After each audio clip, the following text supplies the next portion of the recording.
intro, not of him, but of the program. I think most of you were here at the speaker series last week, but for those of you who were not, the goal is simple. It's to hear from, learn from phenomenal founders. We have all sorts of fun stories to tell, good, bad, and ugly. Chuck's been a good friend of mine for a number of years now, has been both a founder and worked for large organizations. Currently works for a company called GrowCo, but we're going to spend a lot of our time talking about the company he launched before then. So, I forgot to say, I'll ask a couple questions to get us started, but mostly we want this to be Q&A. So the lion's share of our time will be you asking your questions. So Chuck, I think maybe the best way to start, just give us a little bit about your bio and background, and then tell us about this company you launched a few years back. So first I will start by saying I did not get my bachelor's degree until I was 40, and I owned my own company. Getting it when you're young is a lot better plan. I'll just start with that. You're right where you should be doing what you should be doing. So I was at university, and a buddy of mine said, hey, listen, we really appreciate that you got us that appointment with a really big company last year, and we sold our product to them. It was a mortgage credit report. So if you're in finance, you know this, but most loans don't stay at the bank. When a bank lends the money, they sell that paper on the secondary mortgage market. So they can lend out more money. If they were just lending out their own money, they would run out of money pretty quickly, especially in California, giving mortgages. So I was a salesperson for a company that did mortgage credit reports. And it was great that the founder was a best man at my wedding. I was the best man at his wedding. But I wanted to go to school. So I went to school, but just before I left, there was one mortgage company in the Bay Area that made more mortgages than anyone else. And I told my friend, hey, you should go approach them. And he says, we can never handle their volume. And I suggested, why don't you just go one branch at a time? He says, well, that might work. So I set up the appointment. My friend went, closed the deal, and then I went off to school. While I was at school, because of that one transaction, his company blew up. And I called him up and I told him I was going to have some kind of crummy summer job. He said, why don't you come work for us? And in the meantime, in between the time he hired me to come work for Summer Help and the time I got there, his business partner and the guy that was going to be my boss got into a fist fight in the office. And the people who were there says it was ugly. Fights in real life are not like they are in the movies. There's a lot of grappling and screaming and cuss words. But anyway, so they said, if it works out this summer, Chuck, you have a full-time permanent job here because the guy you were going to report to is no longer here. So I was the salesperson for this company for a number of years, and then they sold it to an MBA out of Harvard and Yale. It was a private equity firm. And while I was there, a competitor offered me a really good job. I did not want to work for this competitor. When I walked into the interview, he had a whiteboard, had him at the top, his lieutenants, and at the bottom it said grunts. If you're ever in a job interview and they refer to any of the employees as grunts, don't take that job.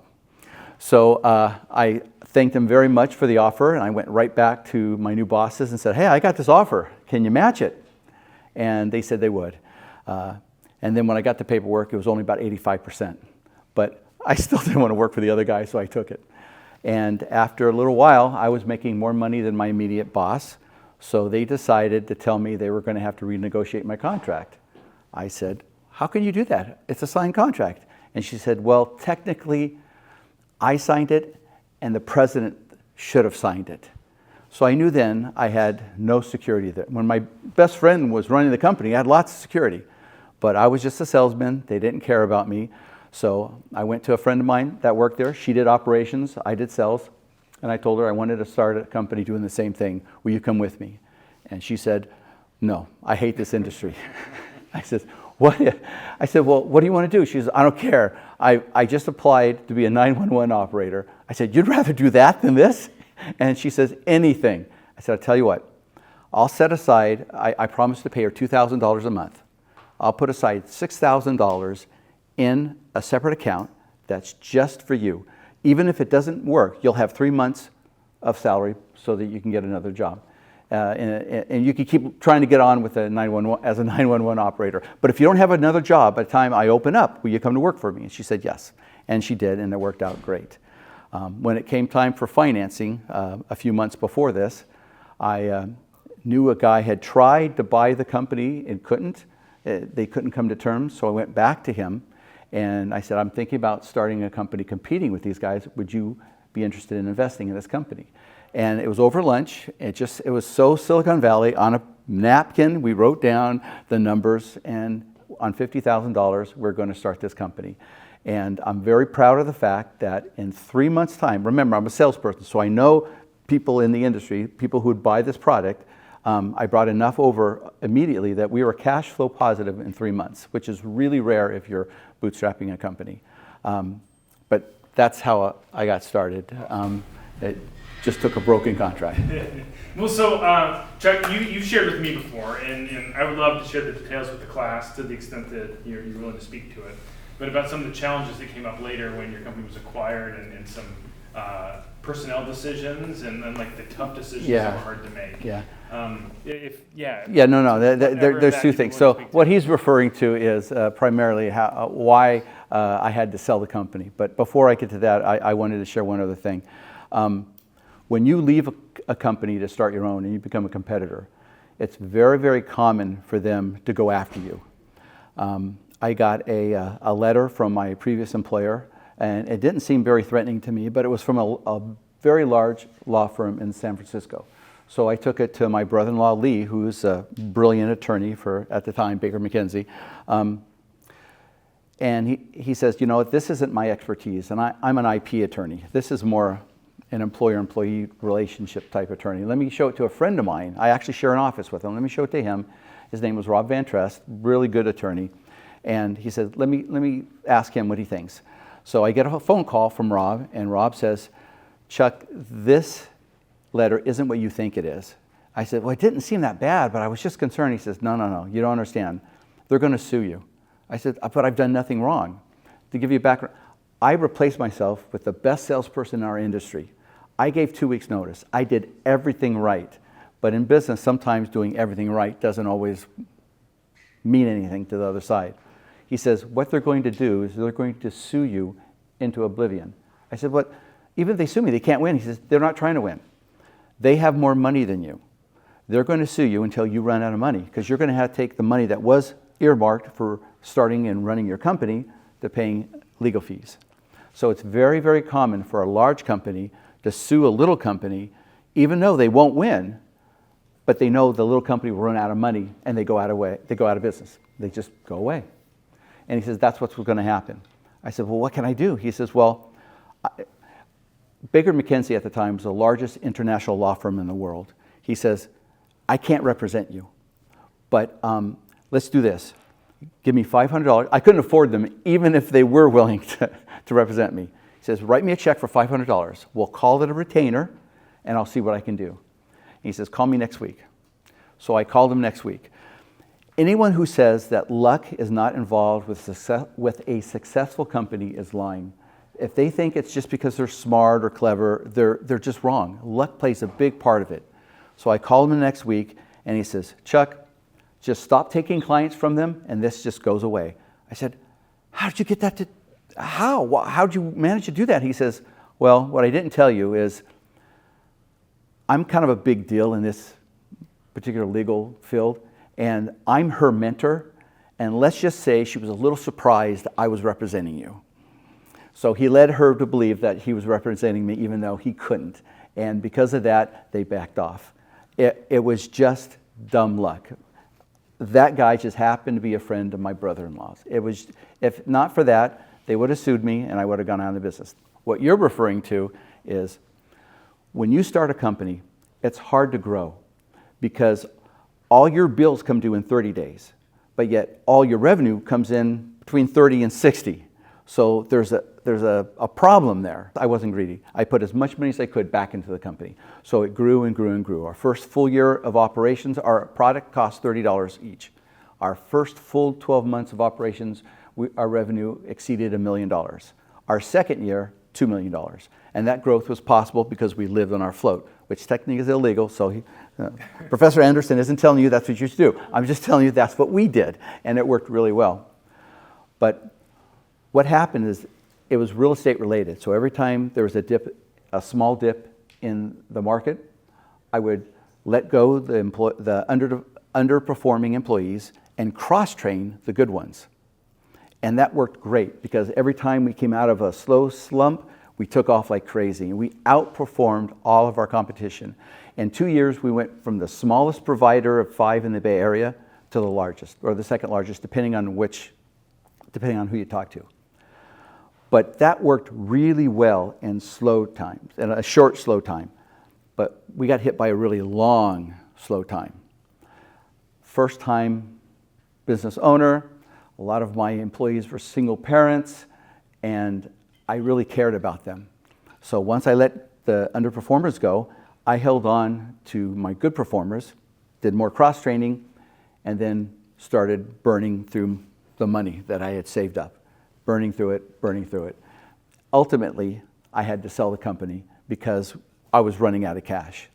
What I learned is that when you have to lay people off, you lay them off. Because by trying to protect my really valuable employees, I jeopardized the entire firm. The entire company could have gone under. Now, selling a company that's been losing money for 6 months isn't as easy as it sounds. But I was able to find a company that was a very large company. It was a Fortune 500 company, First American Title. They were interested in buying us. When they bought us, they were in the process of buying the largest provider in the nation of what I did. So I was a gnat, they were a 800-pound gorilla. But they said, just so you know, we're still doing this deal, so some of the things we're promising you could change. But they kept all of their promises. They brought me on board, gave me a salary, made me senior VP in charge of new products, and every single one of my employees got a raise because their pay scale was higher than mine. When you manage people, if you treat them well, they will not leave unless they have a compelling reason to. At one point, I had a list of people from competitors, both the company with grunts at the bottom and my old employer. I had a list of people who wanted to come to work for us. So as we grew, we were able to hire trained people who already knew how to do what we did. What this company did, we pulled in credit information for bureaus, TransUnion, Experian, Equifax, and then we put it into one easy-to-read form and dedupe it with software and also by hand back then, and then we would support it with customer service. So I had all these people who wanted to come to work for me. And when you own the company, it does not take much for you to ingratiate yourself to your people. Just treat them with respect, be kind. When the owner asks you, how'd your son's soccer game go? It really makes a big difference to them. So my people, even though I paid just a little over minimum wage, the vast majority stayed with me for a really long time until I sold it. And like I said, they all got raises. Awesome. Okay, let's open it up. We've got 20 minutes. I want to make sure you all can get your questions answered about Chuck's experience specifically, being a founder, the good, the bad, the ugly, again, the tough decisions. So what would you like to ask me about?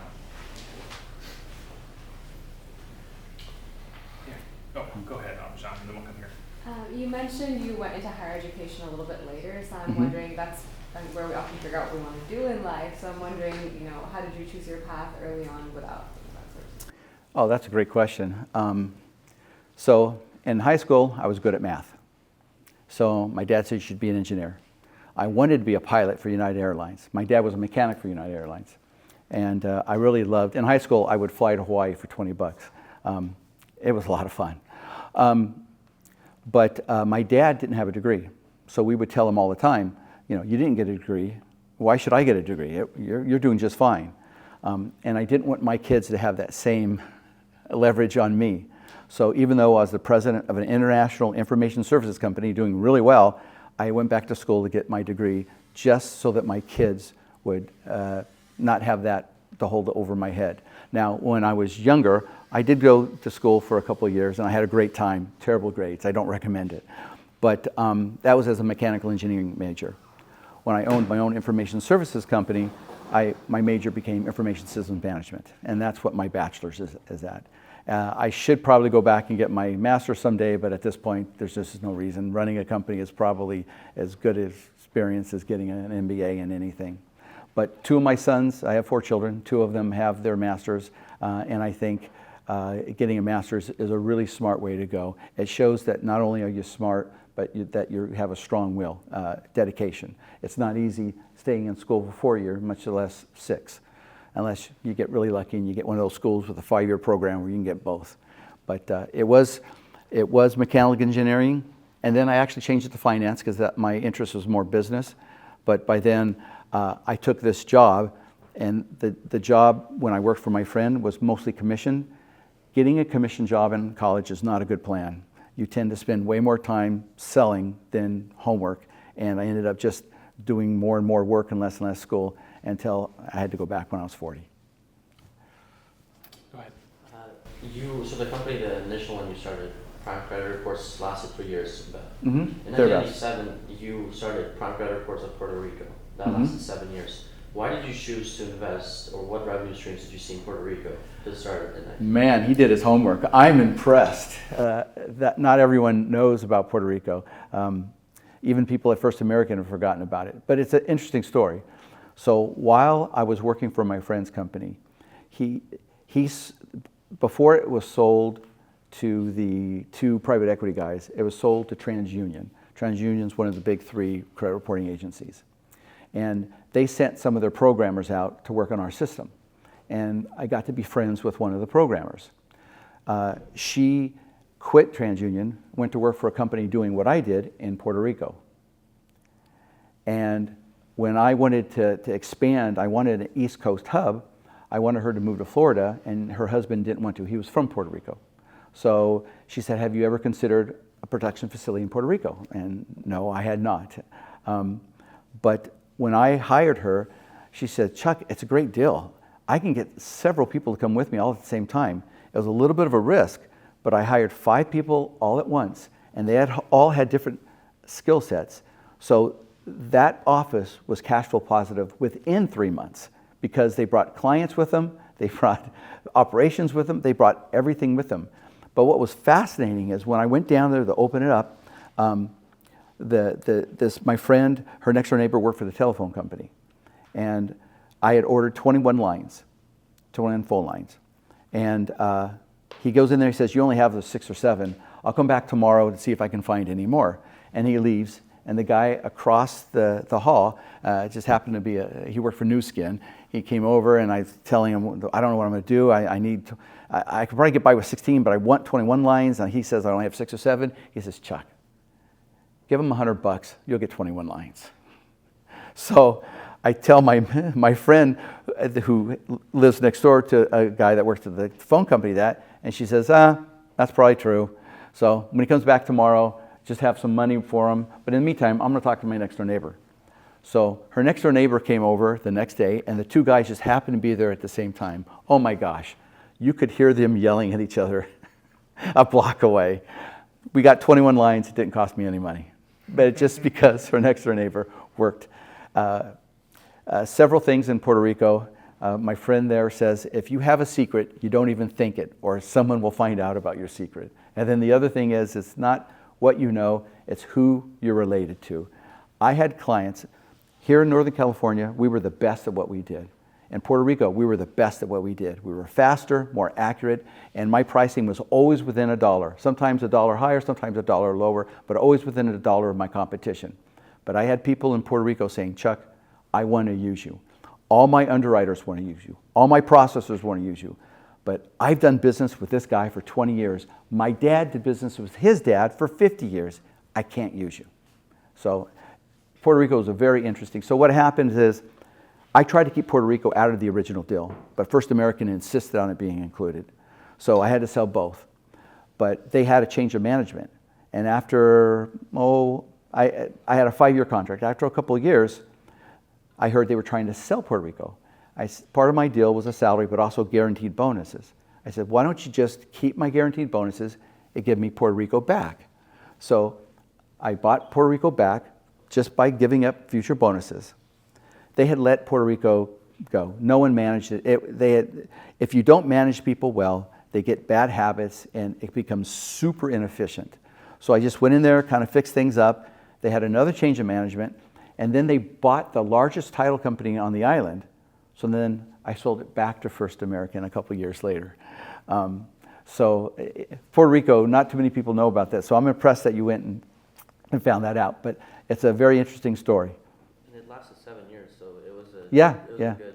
Well, I had a 5-year contract, and so I had money coming in whether Puerto Rico made it or not, and we just slowly kept growing and growing. And then when we sold it back to them, I don't know if you need this much details, but there are a couple things that went really wrong. And if there's two thoughts in business. One, you make as much money on every client as possible, and you make as much money every opportunity you get. And that's good business, but it doesn't develop relationships, and it's not really scalable. When I sold my company to them, they found out that the government was trying to, I'm going to use the word blackmail, but the government wouldn't give them a business license. So when I started the company in Puerto Rico, you had to go to one department for a form and take it to another department. And then they approved it and you take it back. And they kept telling me, you got to go back to the other one. And I went back and I walked. They're about 3 blocks apart. Puerto Rico was really hot, really humid. I was sweating like crazy. And the lady kept looking at me funny. I couldn't figure it out. I was just doing what they told me. They said I had to come back. After 5 trips, back and forth, nothing was accomplished. Nothing moved. No, you got to talk to them. No, you got to talk to them. She finally says, ugh. She pulls it out, stamps it, and says, you're done. What I did not know is it might cost $100 for 21 phone lines. I don't know how much it cost for a business license, but after First American bought my company, they could not get a business license. They wouldn't, so they asked me if I would sign over my business license to them, which I told them, as far as I was concerned, that was part of the company. I'd be happy to do that. I don't know what the government official was demanding from them that they couldn't, because they were using a really good law firm there. It must have been a huge amount of money. But I just gave it to them, and everything was fine. But it was an adventure doing business in another country. And the challenges we don't talk about in our intro to Yeah. entrepreneurship class. Yeah. Cool. What other questions we got? So happy to talk about anything, whatever you might have.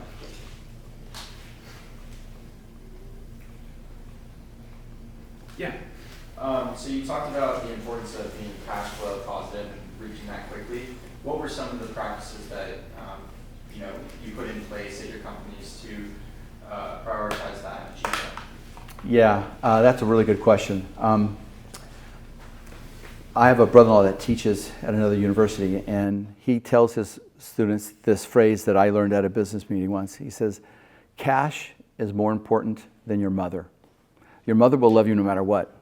But when you run out of cash, only really bad things happen. And so I had a very short one way. When I first got my investment of $50,000, we could not agree on the percentage that he got. He wanted 25%, I insisted on 15%. And we just came to an impasse. I finally, a couple days later, I called him back. I said, what if we do this? I'll give you the 25% initially, but if I can give you back half your $50,000, if I can give you $25,000 back within 2 years, then you give me that 10% back. So it goes from 25% down to 15%, and we're both happy. And he agreed, and that's exactly what happened. And I got my 10% back, so he had 15%. So the key was my brother-in-law, who was the controller. We lived in our float. We watched like a hawk, every dime coming in, every dime going out. You have to be really careful, because if you're late, when you're a new company and you're late paying your bills, you run the risk of losing that vendor. So I communicated often with my vendors to let them know the money was coming. If I thought it might be a day or two late, I didn't just let it late. I said, it's due on the 30th, it's going to be there on the 4th. Just want to let you know, when you call ahead, they almost never care. When it doesn't show up, they almost always care. So communication was the first thing. My brother-in-law, the controller, was the second thing. And then I had a very good way of getting money from the clients that tried to stiff me. So in this industry, people pay for the credit report. When you buy a house, you pay for all this stuff up front. And then they use that money to go pay for the vendors like me, the credit report. So most borrowers had already paid the mortgage company for my product.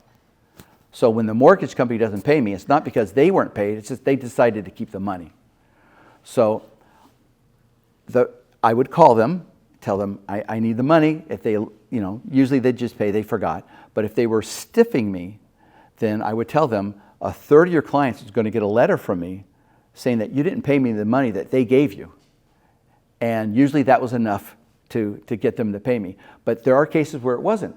So I would send a letter to a third of their clients saying, hey, just want you to know, I haven't been paid yet. I don't know if this will affect your credit. It won't. I would never report. But you might want to talk to the mortgage company. Oh my gosh, that was so effective. Okay, Chuck, we are down to our last couple minutes. I always like to ask our founders right before we wrap a very simple question, but it's no small thing to have launched a company of your own. Mm-hmm. What does it mean to you to be able to tell the world that I was a founder, I built something from scratch? When you start a company, especially when you bootstrap it, I had 3 months. I had 3 months runway. That's it. If I didn't make it in 3 months, I wasn't going to. So these are the 3 things I would leave you with. 1, you have to be lucky. No matter how smart you are, no matter how hard you work. 2, you have to work really hard. I would work my full-time job and then work on this at night. I'd get only 2 or 3 hours of sleep. It got so bad that one Saturday, a friend of mine helping me set up my computers for the new company said, Chuck, you don't look good. He took me home. I had a migraine, first migraine I've ever had in my life. I was pale. I felt like throwing up. And my wife called the doctors. I couldn't see very well. The doctor said, I think he just is exhausted. Just have him sleep. I slept for over 15 hours. So you have to be lucky. It's got to be hard work. And then lastly, you have to be as kind as you can be. Now, when you're in business, there are people who are going to hate your guts, not just competitors, because things in business go wrong sometimes. No fault of anyone, they just go wrong. And you have to look someone in the eye and say, no, I'm not paying you, or yes, you are paying me. And you have to be okay with people being really, really mad at you.